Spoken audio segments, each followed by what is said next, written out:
week, it rained. Robert took the week off to nurse his head, and he slept the best he had in years. He took 2 Nembutols before bed and said peace to the world. The boys were in and out of the house, making a mess Irene eventually let be. Her nerves had never been stretched so tight. She had felt the violence in her when she threw the creamer at Robert's head, and it gave her power. When Robert finally decides to rejoin the family, it is Sunday, and again it is raining. There has been flooding near the shore, but no reports of structural damage to houses or boats. Irene reads him yesterday's paper, as she has done the last 4 mornings after he had complained of headaches. Even though the headaches had weakened and were met by a slow, throbbing ping he welcomed over the noise of the kids and his wife's complaints about things needing to be done, or things that hadn't been done when needed. Irene reads him the story of a tourist who had gone missing.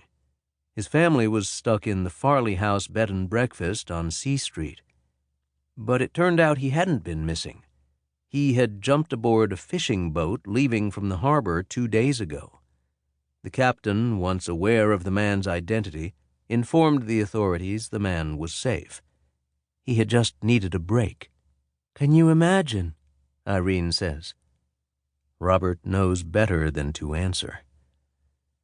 After breakfast, he drives to the Dunkin' Donuts on the other side of the Sagamore Bridge and sits with the New York Post, examining the point spreads for the NBA games.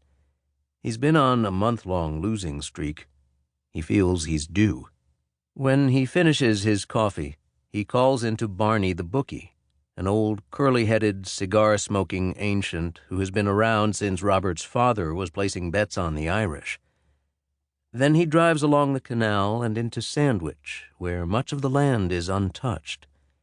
Ruthless zoning restrictions have been put in place to protect the habitats of plovers and terns. Birds, for Christ's sake, Robert thinks. What about people? When Robert returns home, the boys have taken their mattresses off their beds and stacked one on top of the other, then placed their pillows in front of the mattresses. He notices the magic marker X's on the cotton pillowcases, and they pause in their made-up game when he comes down the hall. His childlike curiosity allows them to proceed to hurl their old stuffed animals and action figures at the X's.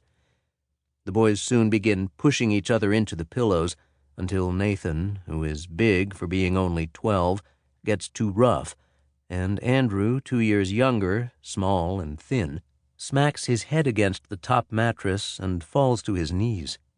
"Dad?" he says, looking up at Robert through his fogged glasses. "That's what you get," Robert says, and walks outside.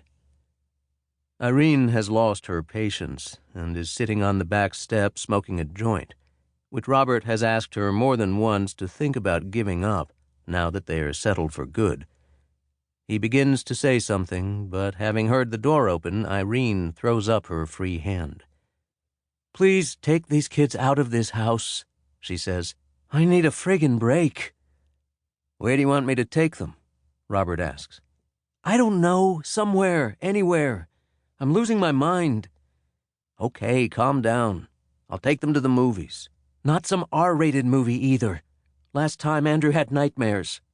"Well, I refuse to pay money to see a bunch of cartoons whacking each other off." "It doesn't have to be a cartoon, Robert." "I'll check what's playing." The boys sit in the back seat during the ride to the theater, battling for headroom in order to see the handheld video game screen one or the other taps at furiously. The 2 films playing at the Cape Cinema Double are Ernest Goes to Camp, which is about some yokel, a grown man who, as the title aptly states, goes to camp, and the other is Full Metal Jacket, which, according to the Herald, is supposedly one of the most accurate depictions of the Vietnam War. After reading that review 3 weeks ago, Robert has been eager to see the film, but Irene hates violent movies, especially war movies. She had vomited a quarter of the way through Apocalypse Now. Not that Robert had been in the war. Close enough, he tells himself. To keep listening to this audiobook, I've left you a link in the description so you can do it, at no cost thanks to Audible's 30-day free trial.